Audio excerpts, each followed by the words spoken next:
just so we. Okay. Nishi, I Yeah, can so- make the intros if you want. Oh yeah, well, just for the purposes of those who might have missed it, and we had a couple people join as well, so I'm happy to do that. Good point, Tara. So this is, our lead up to Lobby Week, and we're super excited about it. Just as a reminder on the dates, we have meetings scheduled April 25th, 26th, 27th. And for the majority of each of those days, if you look at the calendar that we'd sent around a few times now, we're pretty booked up. And we have 20 meetings confirmed. We're very, very, very excited about that. But it's been, a really, really great relationship with Becker this year, and led by Bert and his team in California and Washington. And so, and at least 5 or 6 of those meetings are confirmed with the representatives and or senators. I think we have 1 senator meeting. So, what we've tried to do is have a great cross section amongst chapters, from all of our United States chapters, to have a good cross section of representation. And one thing I didn't say before, but I will say now, I'm really excited to see chapters and folks who live in these states meeting with the representatives and or senators' offices that, represent that state. Even if you're not technically a constituent, that's so important. The number one question Carissa and I keep getting from every single representative is a constituent joining? Is somebody from, if I'm in California joining? And that kind of, the ability for them to talk to you guys when you live in their state is huge. And I think that's also part of the reason we've been successful in these meetings. But what we want to do today is have a training for folks, whether this is your first time doing Lobby Week or you've done it a bunch before, just to kind of have a refresher course. I will also put in the chat the 1-2 page kind of overview of our agenda this year. It's very similar to what we've done in years past, but we've updated it for current bills that are pending either in the House or the Senate right now. And so you'll see it's about 2 pages of kind of overviews on our 4 core issues. And then the last page is just kind of like an about Saba thing. But I'm going to let Bert take it away and kind of stop talking here. Bert? No, yeah, thank you. So look, as I said earlier, we have our team here. Most of our team members are in Washington. We had a great experience last year with Saba and as part of CBAC. And look, it's a testament to your group, to your agenda, the fact that we were able to get 20 meetings, most of these during recess.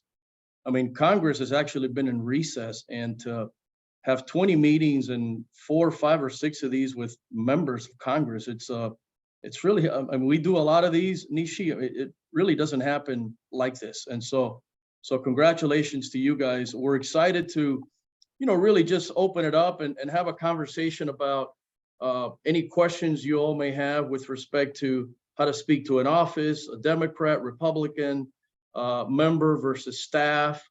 I mean, those are basic things for us, but not for people that don't really do this on a day in and day out. And so we're happy to go over that, and then obviously dive into some of the issues, like immigration and voting rights and, nominations and things of that sort, and see how Republicans would view a meeting with those subjects. And, no one's going to push you out, but I think the conversation needs to be maybe a little different, and we can certainly talk about that as well. But I think making this meeting successful will be just making it really informal and just having plenty of Q&A. Omar, I'll turn it to you in case you have some words of wisdom.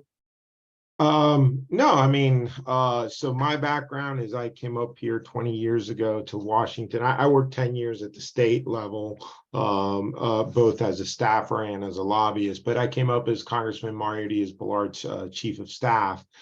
So in that scenario, I had the privilege of meeting with a lot of groups. And by meeting with a lot of groups, I'll be honest, it was pretty much every 15, 20 minutes I was meeting with somebody new. So, the introduction of yourselves is one of the things I want to focus on, because it's very important, right? You want to kind of set the table and spend like those first few minutes kind of, hey, asking if it's with staff, especially, hey, where are you from? Are you from the district? Are, you know, kind of keep it conversational. When it comes to yourself, give them the highlights, but don't try to make it very personable. Try to make it warm, you know, try to, you know, don't just kind of, you're not listing your CV, you know, and you don't need to put everything. You kind of, you know, you want to tell them where you're from, right? Especially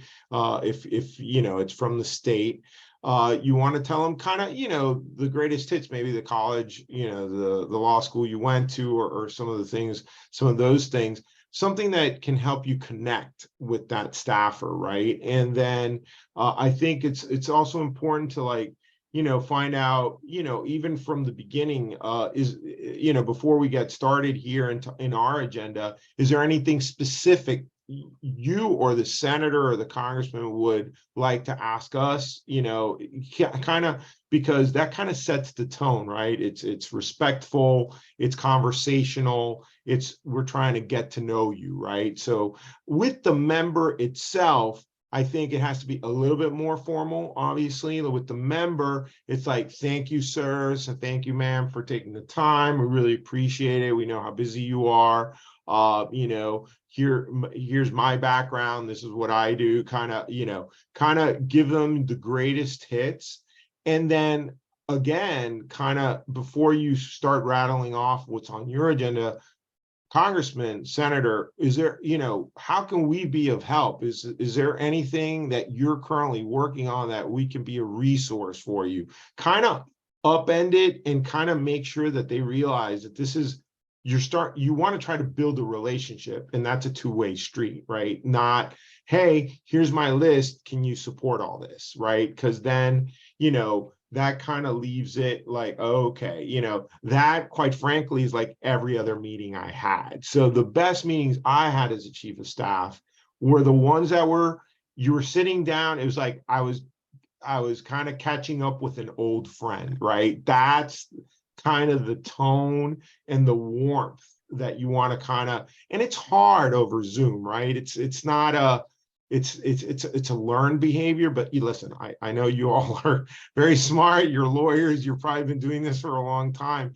but you know, smiling helps, you know, just kind of give off the same vibe you would as if you were right there at the table standing, you know, sitting across from them, because I think that that's really the most important, because at the end of the day, you know, they'll read this and they'll listen to your issues, but you know, think about, we're all humans here. When you meet with somebody, what do you take away? Oh, I liked them. Oh, I didn't like them. Oh, they were pushy. Oh, they were nice. You know, think about that. What do you want when they finish the 30 minutes? Okay. What do you want them to walk away with, right? That's where, and I'll leave it at that.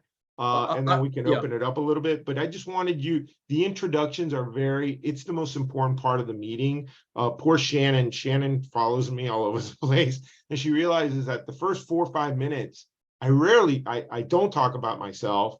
I'm trying to just get to know the person I'm meeting with. Like, I really don't even start discussing anything. You know, I'll discuss the weather, the state, whatever, anything other than myself, right? So you try to build that connection. I would refer to senators, if we're meeting with a senator, as senator, not Mr. Cruz. I would say senator, and I would refer to a House member as congressman or congresswoman, and then a staffer by the first name. Okay.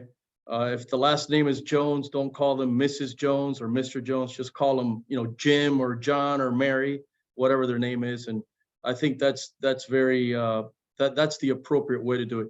Nishi, I want to turn it over to Alfonso Lopez, because he's a delegate. He's an elected member of the Virginia House. He meets with folks like Saba all the time, and I want to turn it to him to see what are his best meetings, his favorite meetings when groups visit with him. I think that would be very helpful. Alfonso. Yeah, absolutely.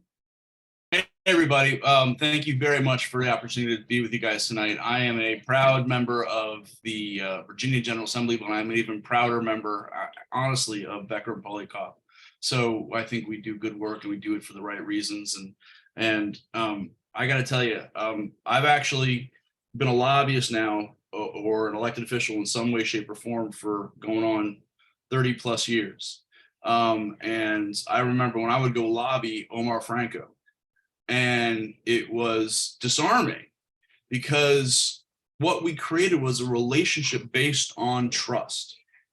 And so what Omar's talking about, what Bert's talking about, the best meetings are conversations where you are having a trusted dialogue about what your perspective is, what your interests are.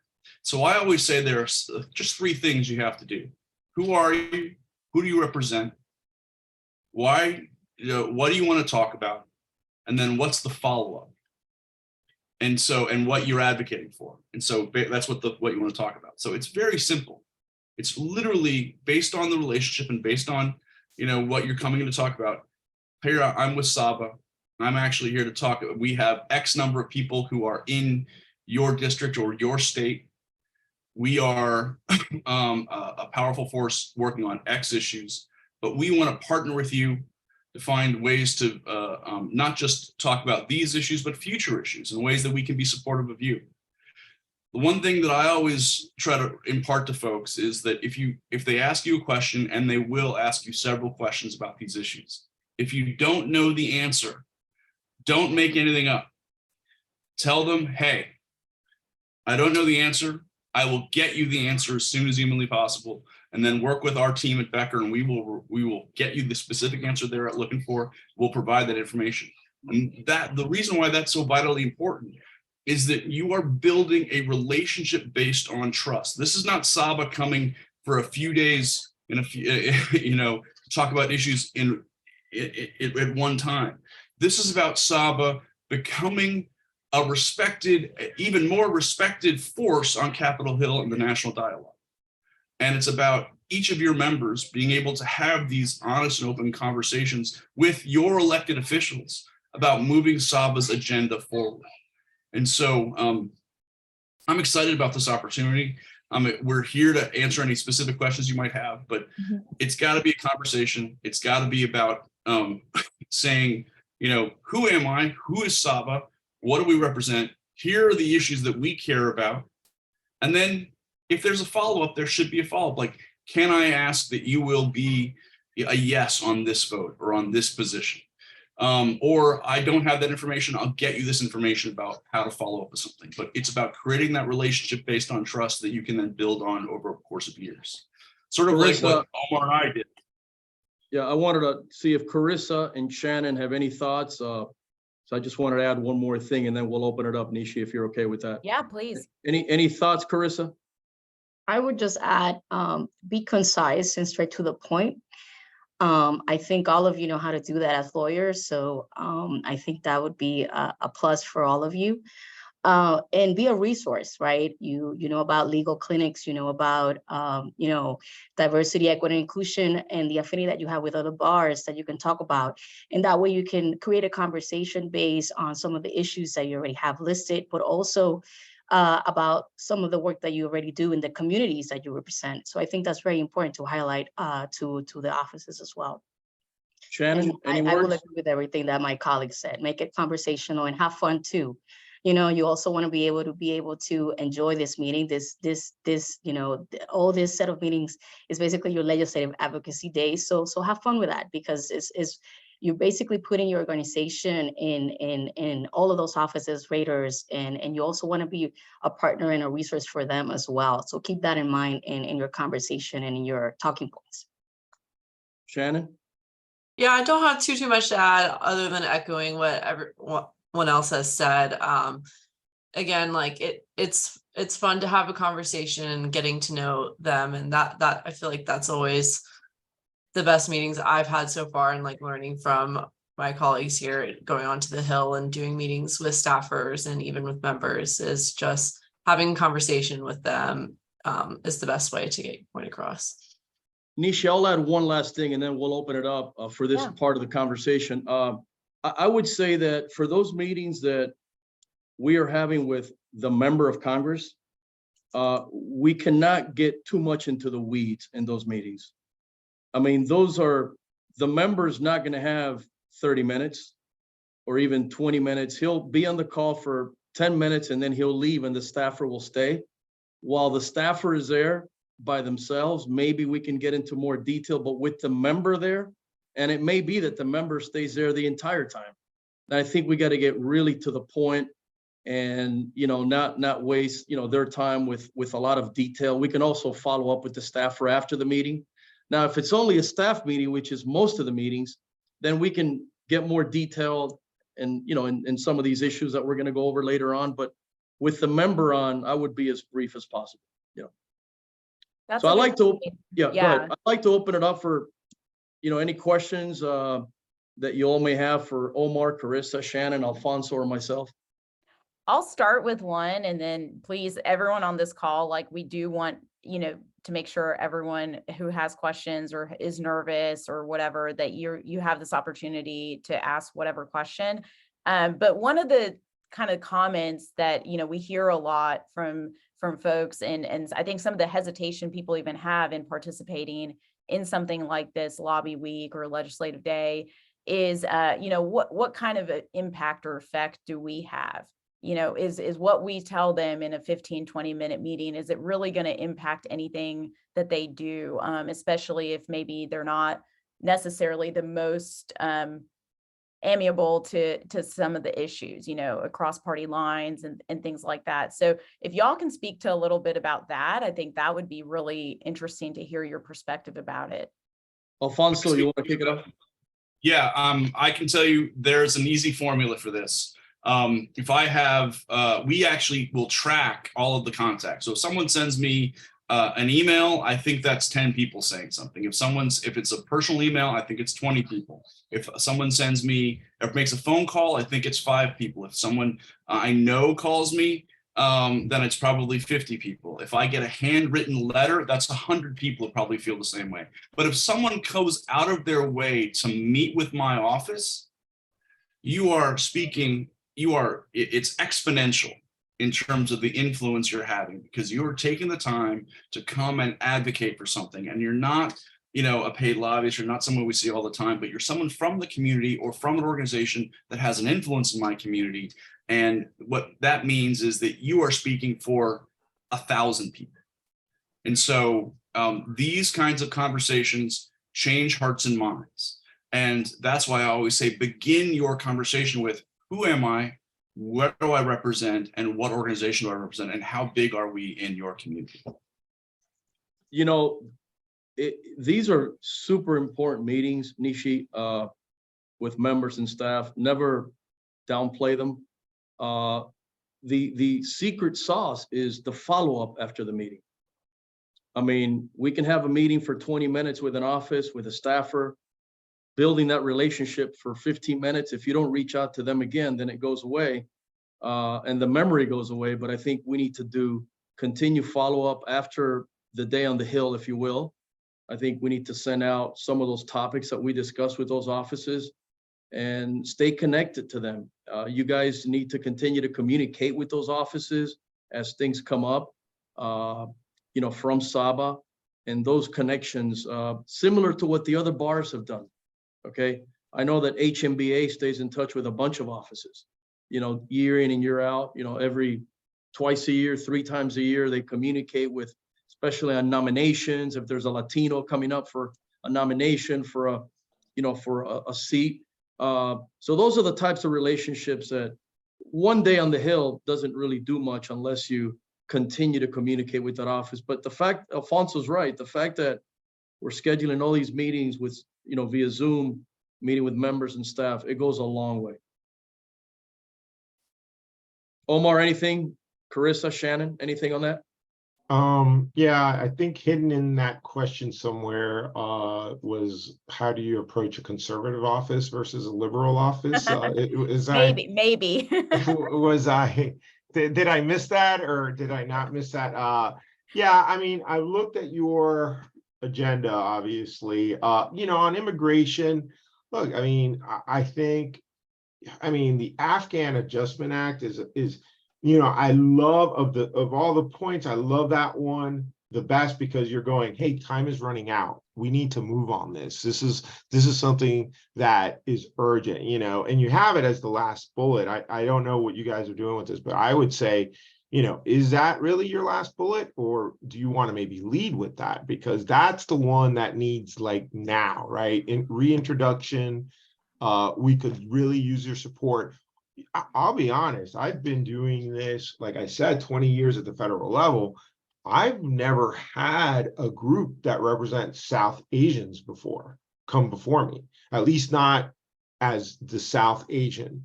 So it is, if I had never heard that, and I'm assuming a lot of folks on the Hill have not, I would be super attentive because I'm like, wait a minute, you were representing, so going back to the original point, you're representing a community. You know, yes, you're coming from the state, or you're coming from their district or from their state, but you're representing a rather large community, quite honestly. And by the way, I'm telling you, you may be the first time that a South Asian community like this, in any which way, shape, or form, have reached out. Maybe Ilhan Omar, you know, there's some districts that obviously will have, you know, different, you know, because of what their communities are based. But I'll be honest, just in general, I think you guys may be coming in. So just know that it is powerful, you know, to come in, and like Alfonso said, when you're, and that's why it's so important. Those introductions are so important, so that they fully understand who they are talking to and what they're talking to.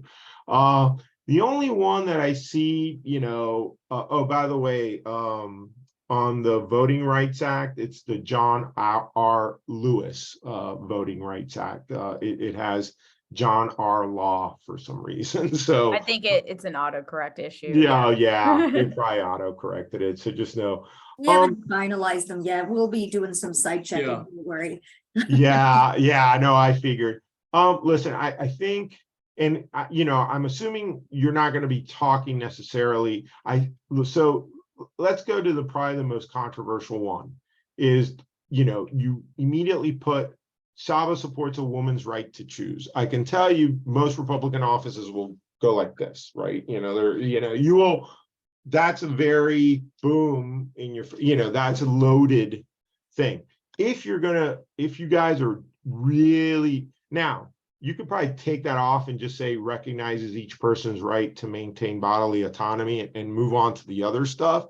And it waters it down a little bit because you're not coming in hot, you know, because that would trigger, that would kind of be like, whoa, wait a minute. Why does Saba necessarily is talking about this, right? Like you're going to be like, what now? If you flip those sentences and say minority and Asian and Pacific Islanders communities may be disproportionately impacted, and then you go, that is why Saba supports the other, so I want to hear more. I'm less concerned about where you guys stand on the issues as to why you stand on those issues and who you're representing. So if you just flip that sentence and say minority and Asian, you are disproportionately impacted by these decisions, that's going to be much more impactful. And if you have a personal story or a client or something that you can divulge that goes to how it's disproportionately impacting your community,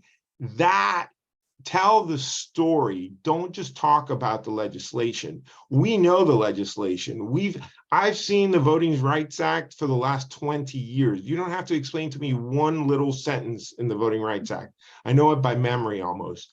Explain to what I don't know, what I've never heard is how this disproportionately affects the South Asian community. I might know it on the Hispanic side. I might know it on the African-American side. I've never heard it from your side. That's your entry point. So if I were to tell you, you know, a couple of things, you know, I might play with that a little bit. And then the other ones, the immigration stuff is great. I would just kind of front load the Dreamers. A lot of people are on the Dreamers, and I think that has bipartisan support. Front load that as well, right? You're not going to have a lot of pushback on that.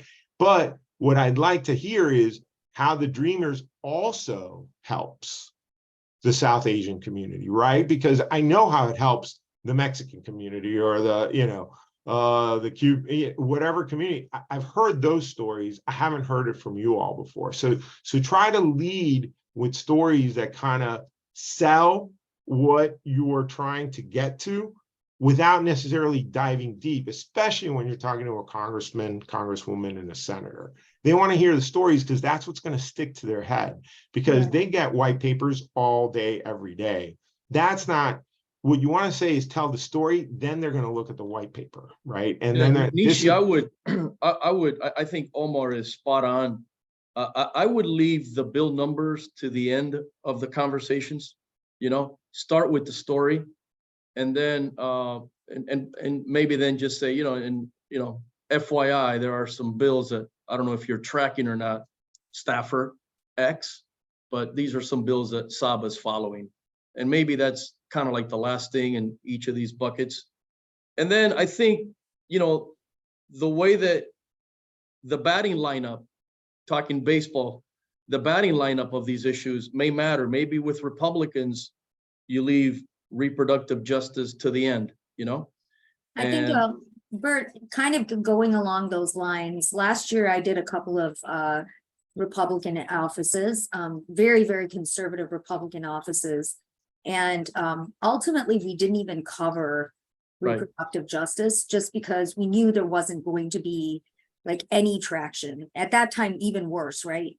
This last year was worse than this year in connection with that. So I think what we did is kind of focused on what is kind of the easier issues for like people that are part of the, if they're senators and they're part of the committee that like will judiciary committee, then we talked about diversity and, in judicial on the bench, nominations yeah.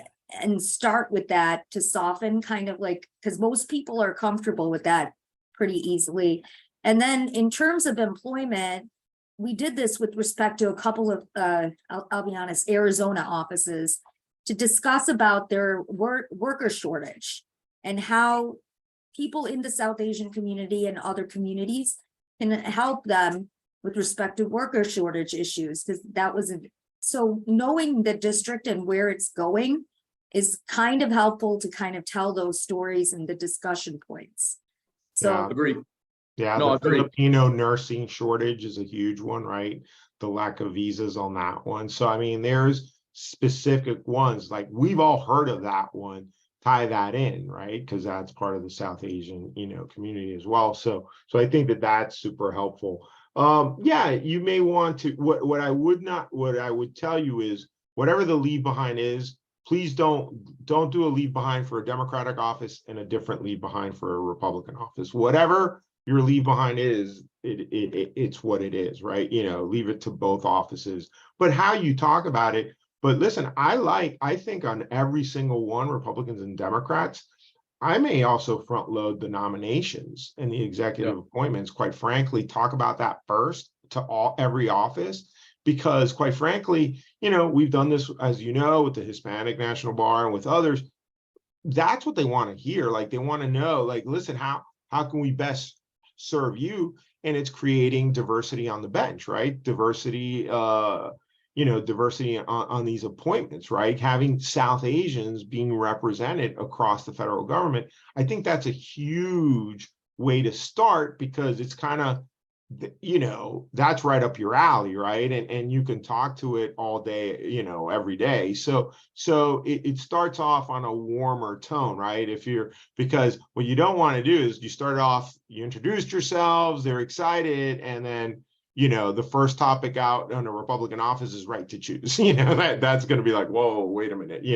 But I think the nominations, if you front load that, and then I would still keep it probably noms, immigration, probably then voting rights, and then maybe reproductive justice, because then keep it so that it's like that to every office. And then if you get to it, you get to it. And if you don't, you don't. Now, what I don't know is your internal wish list. I don't want, you all need to decide that. If all things are equal, that's how I would do it, is basically, this is how I would suggest you do it, because it flows a little bit better if you front load the nominations, because you actually have it as your fourth principle. And I'll be honest, I think that's the one I would lead. So it's almost the reverse of building a case. You want to lead with your strongest suit. You don't want to lead. I know, how we're trained is save the best for last, save what you really want for last. In Congress, you always want to front load what you want first. So the question that I have in response to that, it's definitely makes sense for the senator offices, which have like the ability to confirm people that have already been nominated. But with respect to like our House offices or congressmen, is it really that important to highlight that? Because they're not going to have much control over that issue as opposed to some of the other bills that are kind of around. So that's one question I had. Yeah, for the district court, probably not, but for all the other ones, they're important positions, right? And I think you just want to stress, how important it is to be diversity and how diversity also includes the South Asian community. I would keep it as well for House offices and just touch on it really light. But I think it's a point, and you can tell those House offices that you're actually talking to the Senate about this, And so, but I would keep it in there. I think Omar has the right lineup. I think nominations, immigration, voting rights, and reproductive justice. To me, that would be the lineup for any leave behind. That would be the order that I would, have those. Alfonso, any thoughts on that? I'm a proud alumni of the Clinton and Obama White House and the governor's office of Tim Kaine, and I got to tell you, they're not wrong. I mean, this is the approach I think that is the best way to list everything on your leave behind bit to be the most effective. Okay, that's fine. Omar, I thought you had some good points about not scaring like offices. Like maybe our leave behind is too strong or too bold. We have like people that draft it may have different perspectives than a lot of these offices, and reframing is a good idea. Is it possible for Becker to take a look at the leave behind and maybe make some suggestions so that, when we provide it, the final draft to everyone, that they have a little bit, that they're not going in with like an angry, voice? Because yes, one of the the Yeah. reason that I bring this up is we went and did some lobbying in Indiana through Lobby Week last year, and it was sort of a contentious debate because reproductive rights was so, such a big issue last year and is continuing to be a big issue this year. But I think the timing wasn't right for the discussion, and there was some contentious discussion in one of the meetings. And what we'd like to advise people is to try to go in with an open mind and create a conversation. And if you can't even get past the first few minutes because you're being too aggressive, I think that's going to be a problem. So can you discuss a little bit about how, if you have like an office that just doesn't want to hear it, what to do and how to pivot to kind of address their concerns? Yeah, I mean, if you see somebody who's agitated, and again, I'm talking to lawyers, so I know how disciplined you guys can be too. Like, the worst thing you can do is escalate your voice, right? The best thing to do is kind of lower your register, right? Going, oh yeah, no, listen, if you see a staff, the legislative assistant getting agitated, go, you know what? We have a lot of other issues we'd like to cover, just kind of gloss over it and move on to the next one. The beauty about having 4 issues is that, and then you can always throw it the other way. If you're kind of done and that was the last one and it looks like they now seem agitated over the last issue, just kind of go, again, throw it back to them. By the way, what is the congressman and the congresswoman? What are their priorities? What are you all working on? How can we help you?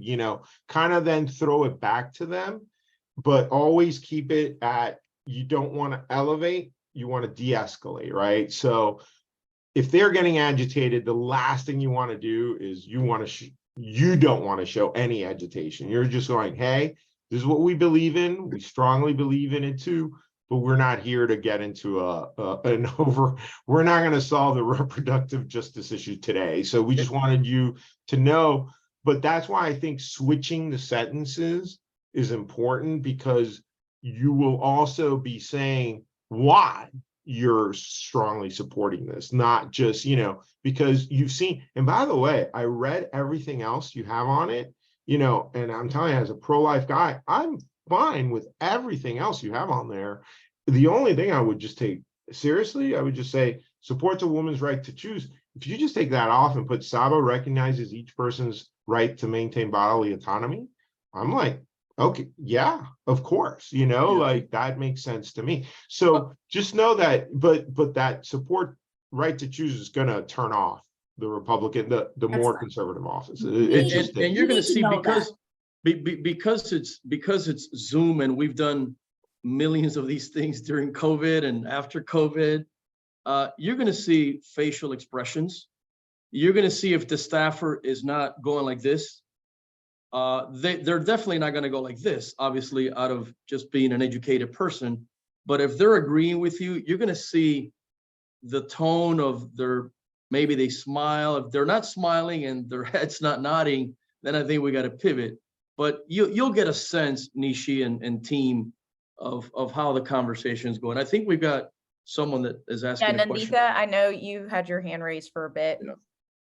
Yeah. So I think I understand what you're saying about putting the reproductive rights at the end, okay? But it just sticks in my craw to do that. So I understand realpolitik, and that's what we're doing, because we're trying to. If that's your number 2 issue, then again, like I said, I'm here as your consultant. I'm just going to tell you what I suggest, but this is your fly-in. We are. I understand that. Yeah. What I was gonna let me finish. So I was gonna say that it sticks in my craw, but I understand the point of it being realpolitik, because at the end of the day, we're all here to expand our influence, and we're not going to do that if we shut the door. So I'm trying to advocate for what you're saying, Omar. So at the end of the day, as much as it pisses me off, to be perfectly honest, I do think you've got the right end of it, and we do need to do that. So that's what I came on to say. And let me just say, as we've been talking, I've been making edits to that thing. Like Tara said, this was a preliminary draft, so we could have a talking point for today and have our issues out to everyone. Everyone can see it, the bill numbers, and I'll mention, I know Rohit and Mala are both on this call. Our immigration section has been working to really amp it up. One thing that we haven't talked about yet as it relates to the immigration platform, and Omar, I appreciate your point of view about, there's a lot in there that's bipartisan. One of the great things we got from our webinar that we did in January from the immigration section was, Ira mentioned the CHIPS Act, and that I know has passed, and now it's a question of funding.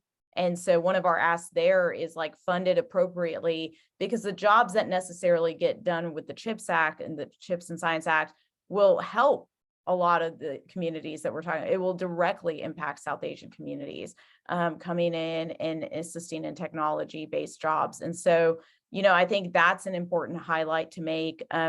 And what you guys will see as you read through this, and we'll distribute the materials next week, but as you read through them, you'll see that every point has tried to also find a non-combative point. So even under reproductive justice, there's a paragraph about, hey, even for those who are trying to have families, for people who desperately want children, that's huge. It impacts it. And this is the reason it's a problem. And so that is a different viewpoint, that it's the less combative viewpoint, but it still asks for the same thing.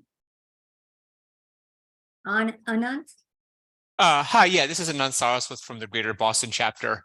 So I haven't done anything like this before, so I'm wondering if someone can just briefly talk about the logistics of how they recommend sort of dividing up the conversation. Like I see from the spreadsheet for some of these meetings, we've got sort of multiple people signed up. Like, would you sort of recommend we all introduce ourselves and then kind of have one speaker, or would it make sense to sort of divide topics among speakers if we have multiple people signed up for each meeting?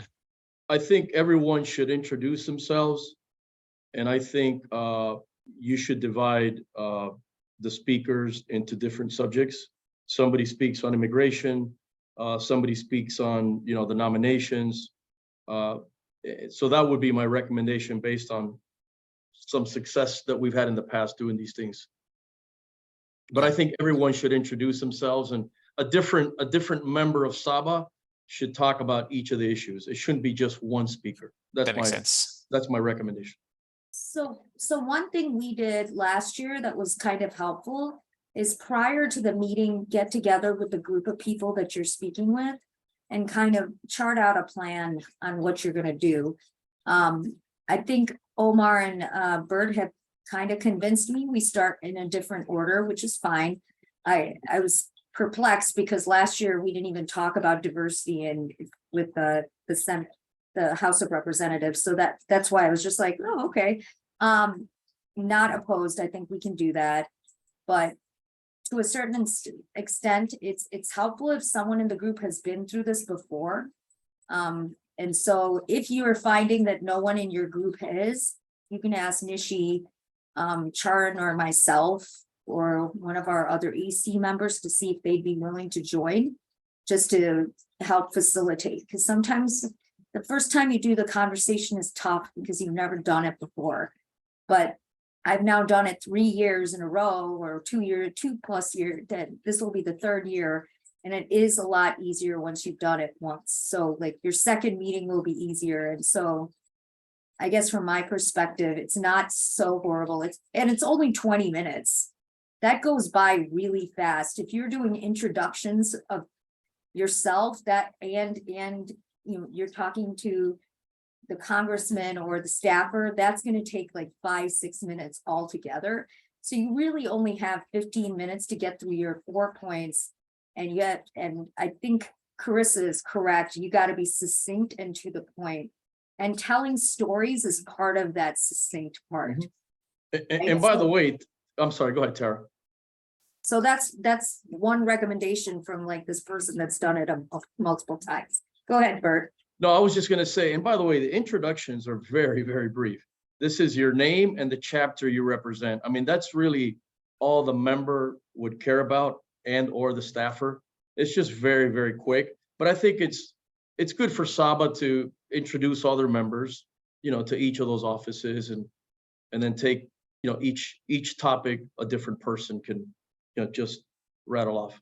And just so you guys know, so you won't see my name that much on the spreadsheet other than the Texas ones, but I have taken off most of that week. And so I plan on kind of lurking in the background in each of the meetings, but I want our chapters and our members to really like, if you, I want you guys to have this opportunity to do it, but either myself, like Tara said, Tara, Charan, Mona's also has avoided signing up yet, but she also told me like she'll be present. So it's not like where you're just gonna be thrown out in there and like, hey, good luck, let us know how it goes. Like we'll have folks there. So another great question, good concern.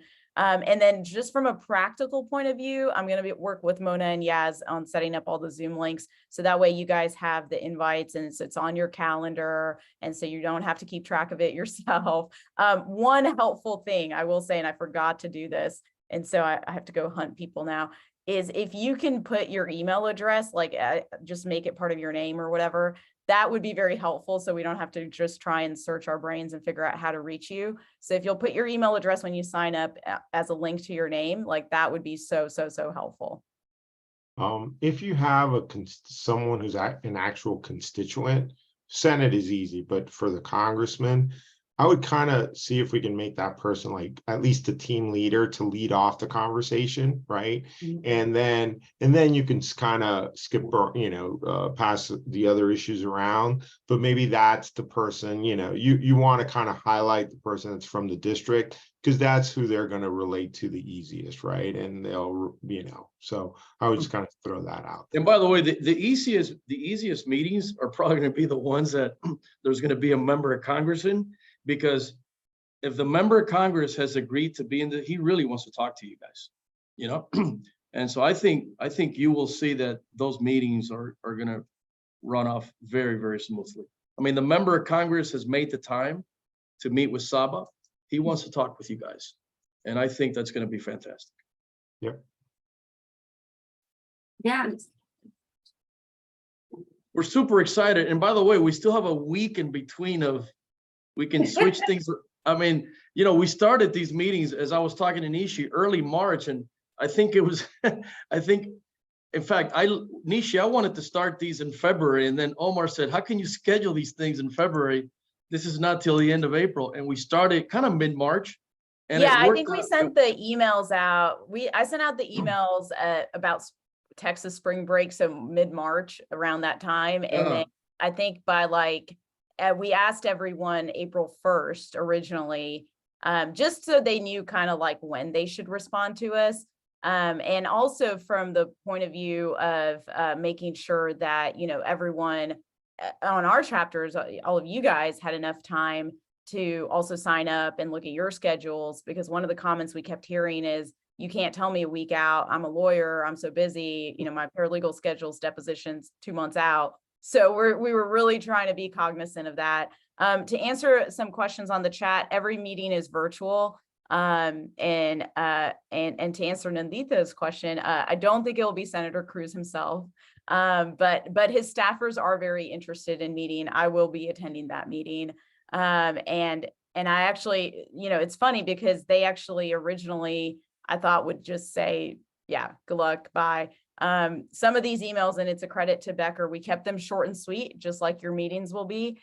And then I added a line in a couple where there was a personal note of like, hey, FYI, like I live in your, you know, district, I'm a constituent, I'd love to meet, you know. And so I think on some of these, it really helped our chapters, you know, that had expressed interest early on, like that went a long way. We got our 20th meeting confirmed today because New Jersey, there was a constituent who wanted to meet with a representative.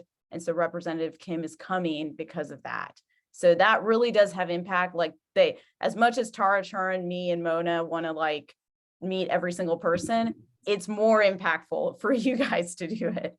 yeah. And look, and you've got the chairman of the House Judiciary Committee, Jim Jordan, a hardcore Republican. I mean, it doesn't get any more to the right than Jim Jordan, and his staff has agreed to meet with you guys.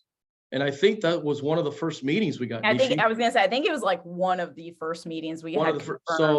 So I mean, that's a huge deal, you know, to get that office. By the way, to answer real quick, the Ted Cruz thing, so I've done this with NAREP, the Hispanic Real Estate Professionals. I did it with the Hispanic National Bar Association. His staff is very engaging. They want to hear from you. They want to know what are your specific, like the staff is very into trying to wrap their heads around like all the arguments and trying to like make sure, you know, Senator will have his views, but when you're dealing with staff, they're very professional. And so I've done it with others. And with, you know, like the nominations was something that Nick and the Judiciary Committee, they took really seriously. They took copious notes. They knew, surprisingly, they already knew a lot about this, right? And obviously Cruz is, you know, at least half Hispanic, so there was something there. But you know, just know that they were very responsive, and they've continued to be so because we've kept communications going, and they're you know, they're trying to advise their boss to the best of their ability. So just know that that's the vibe I always got from his staff.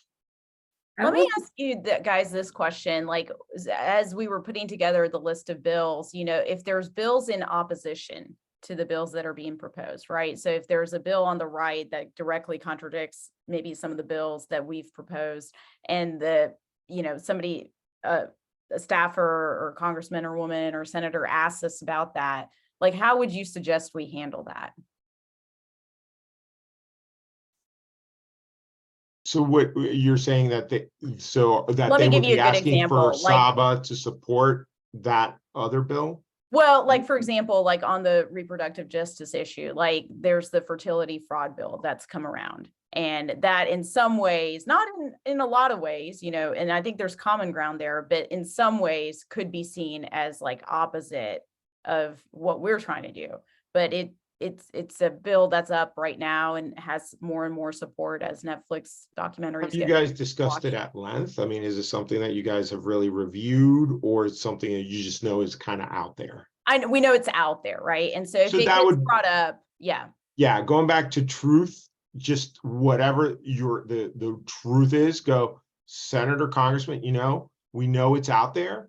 We really haven't reviewed it. We would be more than happy to take a look at it and give you our thoughts, you know? And so, and then you can kind of go there and point by point going, we agree with this, we disagree with this, and kind of, you know, do like a top, and we can help you with that as well, Nishi. We're more than happy to kind of, you know, we could quickly get you these bill summaries and you could kind of let us know. But again, that goes back to building a relationship and being a resource. So if they turn around and ask you for help, jump all over it, even if it's not what they want to hear. Remember, you're not there to necessarily represent to make that congressman or senator like you.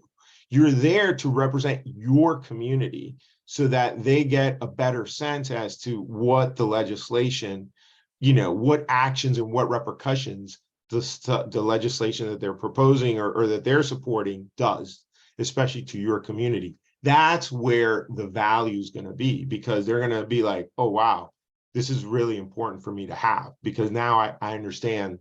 And again, on the South Asian, I mean, you got, there's not a lot, you don't have a lot of competition. Like on the Hispanic groups, there's like 100 Hispanic groups that go in there. South Asia, I don't know of many. So I think you have a unique voice, so use it, you know. And one of the reasons we got all these meetings so early, Nishi, is because of that uniqueness. I mean, it's not, I mean, you guys are not a group that they meet with constantly. I mean, on immigration, the Latino community, Alfonso knows this, Carissa knows this. Every single day they're on Capitol Hill pushing the Congressional Hispanic Caucus. What's happening with the Dreamers Act? You know, what's going on with Dreamers? You guys aren't doing that. I mean, so you guys are really a special occasion for these offices, you know? Speaking of Dreamers, you know, one initiative that we do have is the documented Dreamers, which does affect the South Asian community kind of disproportionately, because there's a number of people that have had parents that have come in properly through proper channels, and their visas are run out and the kids are like, you know, aged out. You know, there's a lot of potentially impactful stories that we could have. Last year at our welcome reception, we had like a speaker that was a documented dreamer, and she's been fighting this issue for years. I think it's a specialized kind of a slightly different way of looking at dreamers, because we have dreamers for sure, but we have documented dreamers that have come in legally, but may have, you know, just aged out in the process because of the backlogs or whatever. So how would you approach that type of situation, and, you know, kind of discussing that with some of these representatives who may have a different view about immigration than you may?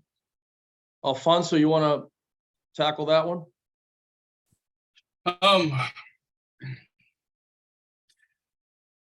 That should be an easy, I mean, the fact that this was done with the Vietnamese community way back in the day, the fact that you have a documented approach versus an undocumented approach, it should be an easier fix. It should be an easier way to find common ground. I will tell you though that, you know, for some reason, unnecessarily, this issue has become another third rail. You know, and for years now, immigration has, you know, been something that has unnecessarily kept the parties apart. And so it's very important when you talk about this from a documented versus undocumented process that you make it very clear you're talking about this narrow area. And that will resonate with both sides of the aisle, especially with the ours. To say that the issue is fraught is an understatement. But there's no specific bill on the documented dreamers, right? It's just part of the broader Not to my knowledge. dreamers. It's about, yeah. So right now, in terms of the Dreamers, though, I mean, this has been the sort of flagship issue as a part of everything from comprehensive immigration reform to the standalone bill. It's been supported by the Latino community and the New American community. It's been not supported by the New American Latino community because they wanted to see it all go forward as one comprehensive thing as a part of the comprehensive immigration reform. But I now think that, you know, this issue is something that everyone is on the same page, that it should be something that we get you know, passed. I mean, I will tell you that I think 17 states, actually 19 states now have their own DREAM Act, including Texas and Utah and Colorado. And these are not blue states, all right? Texas. And so you can sometimes find common ground on these issues in a way that you can't on others, but it's just a regional thing.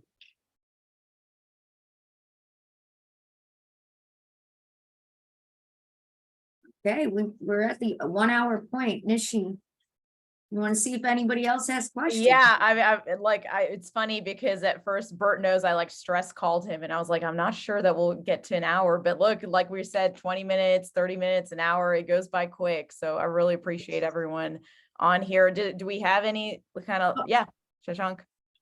Hi, sorry for barging in at the last minute, but on the immigration issue, specifically when it comes to Indians, you know, Indians are highly targeted in terms of H-1B visas, H-4 visas, aging out.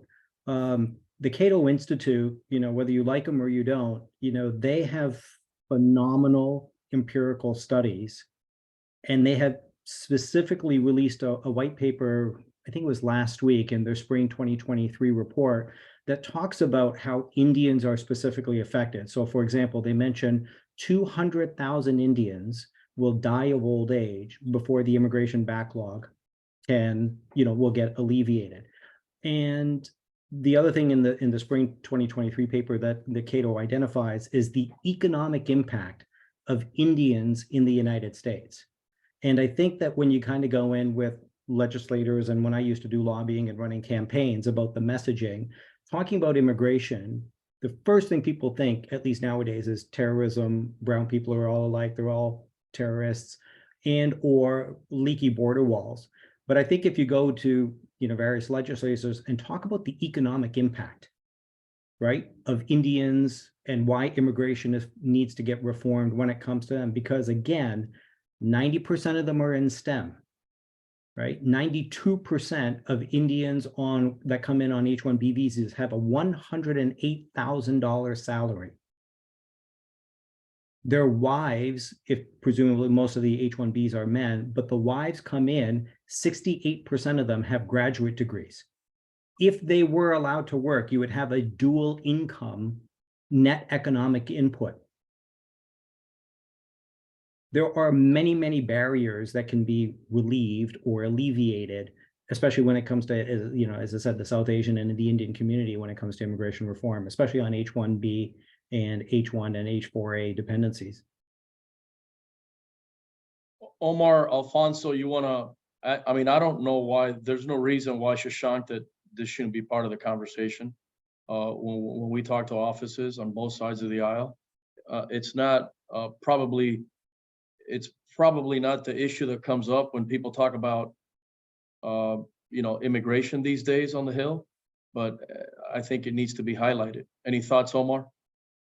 Well, I mean, just know that, you know, there is that discussion about, you know, there are people who do want to decouple from China. And when you kind of look at the decoupling and what that looks like, the first place people turn to would naturally be India, right? As kind of, you're already seeing Apple as an example, as a company that's already starting to close down some operations in China and move them over to India. So I think as we move forward, India becomes much more important, especially if we continue down the path with China that we're currently on. But now you really start getting into geopolitical. So while it's still an immigration issue, right, that you're specifically talking about, you really, that's a much broader geopolitical issue, right? And so just know that when you start going down that rabbit hole, that 20 minutes like quickly evaporates. So now I do like the two, talking about, and you don't necessarily have to, talk about the Cato Institute. If you're just quoting a statistic, it's a statistic, right? And so I think the 200,000, it's a powerful argument. I've been obviously on the pro, immigration rights and reform for a very long time. I'm one of the guys always pushing for comprehensive. And this is always an issue that pops up. And we've always said that we should accommodate for those 200,000 visas, quite frankly. So if you can make it as part of your immigration pitch and kind of be able to be succinct about it, but it's a good story to tell. So Yeah. I kind of do like it in that. The problem is that it's just caught up in a much larger macro picture that just, the staffer normally I don't know if the staffer who normally deals with immigration is also doing foreign affairs. So it does get a little, Nishi, there depends who you're is talking to. Nishi, there is a member from India that we're going to be talking to, right? I mean, I think he's from Illinois. Yeah, Representative Roger, Krishnamurti. Yeah, I mean, He would be, that would be the perfect one. I mean, with an office like that, I think we can incorporate Shashank's point in the immigration conversation with that member. That would be Shashank pretty can relevant. sign up for that one too. exactly. He's in That would be Illinois, so actually, that's not that an would be, issue. that would be We very have like relevant. 5 people signed up, and I welcome. I can take myself off. He's Yeah. a family friend. I don't need And to. I be might helpful. kick Bonnie off too, because she also knows him personally. And so yeah, but I'm Who happy doesn't for know, other- who doesn't know Raja personally if you live in Chicago, right? And you're Indian. Exactly. Nandita's got her hand up. And then we should close after that, unfortunately. So in train with the 200,000 people dying of old age before they get this, what about bringing up the fact that we can decouple the families from being counted? Because nothing in the INA says that the families have to be counted when the person who's the beneficiary of the visa gets counted. And that would free up an enormous number of visas and move people along, and maybe only 10,000 would die of old age at that point, but at least it would move something along, and it's not requiring a law change, right? Because it's not in the law. So we don't have to get it changed, but to sort of get support for that, is that something that you guys would bring up?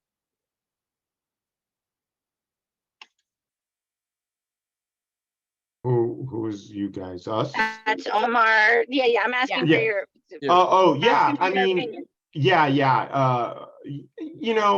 Yeah, I think so. I definitely think it's worth bringing up. I mean, it also gets caught up, there's a lot of this that kind of very reminiscent. And I know Mona and I worked together on the EB-5 issue, right? And it's the same kind of issue there as well, right? On the whole immigration, India kind of reached their caps and they're oversubscribed. So as is China. So I think it's worth talking about, especially if the staffer, and I think we've been only asking for meetings with the immigration staffer, or which staffer are we asking meetings? Usually it's judiciary, like whoever's on the judiciary committee, Yeah, but judiciary, yeah. honestly, a lot of these are LDs or chiefs of staff, to be honest. So Right. So I think that is perfect to talk to a chief or an LD, especially if they're on the judiciary committee, then absolutely, it is worth bringing up. Okay. awesome. Cool. Thank Well, you. guys, I really want to thank you guys, especially the Becker team, for taking the time out and making this happen. I think it was a very useful conversation. Bert, let's you and I connect, early next week, and then I'll resend you guys our leave behind. I've modified it as we've been talking in this conversation. And so see what you guys think, if there's additional edits we need to make. For all those who are participating in Lobby Week, thank you so much. I'm excited to see how many different people we have in each of the meetings. Like, that's really encouraging to me. Continue to encourage your chapters and boards to sign up if they haven't yet, but you've heard through the grapevine that people want to. I got a direct message and I'll answer it. You don't have to just sign up for the state that you live in. Please don't feel like you're confined to that. We just made that point of, like, a lot of times it's more powerful, but if you see something empty, like our Nevada office. You know, I please, signed up, Nishi. great. Please feel free to sign up and you know, and know that you won't be the only one. Mona and I or others will also backfill. But we're really grateful. Thank you so much, Bert, Omar, Alfonso, Carissa, Shannon. Thank you guys so much for your time. We really appreciate it. All right, Good guys. talk next week. We'll Have see a you great guys. night. Looking forward